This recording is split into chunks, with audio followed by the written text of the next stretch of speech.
Երբեք չէի մտածի, որ ամուսնանալուց առաջ սիրտս այսքան ծանր կլիներ։ Եթե դուրս գաս այդ դռնից, իմացի, էլ ընտանիք չունես։ Դու պետք է ուրախ լինես ինձ համար։ Ճիշտ է, ես Արմանին շատ լավ չեմ ճանաչում, բայց դու ինքդ էիր ուզում, որ ամուսնանամ։ Արմանը նույնպես ապահովված ընտանիքից է, քեզ համար ինչ տարբերություն։ Ինձ խայտարակ մի արա։ Ես արդեն պայմանավորվել եմ ընկերոջս հետ։ Դու նրա որդու հետ պիտի ամուսնանաս։ Լիլիթ, աղջիկս, խնդրում եմ, հիմարություն մի արա, հերդ քեզ երբեք չի ների։ Ես չեմ կարող այդ բիձու ոսկե վանդակի հավերժ գերին լինել, մամ։ Հուսով եմ կտեսնեմ ձեզ արարողության ժամանակ։ Մինչև վերջին պահը ես հույս ունեի, որ նրանք այդ դռներից ներս կմտնեն։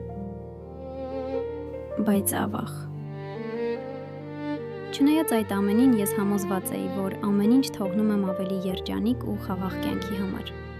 Ճանապարհը շատ երկար էր, բայց ես միամտաբար վստահում էի նրան։ Արման, դեռ շատ կա։ Չէ, բան չմնաց, հասնում ենք։ Արման, էս ուր ենք եկել։ Իմ ու քո տուն, սիրելիս։ Ոնց թե տուն։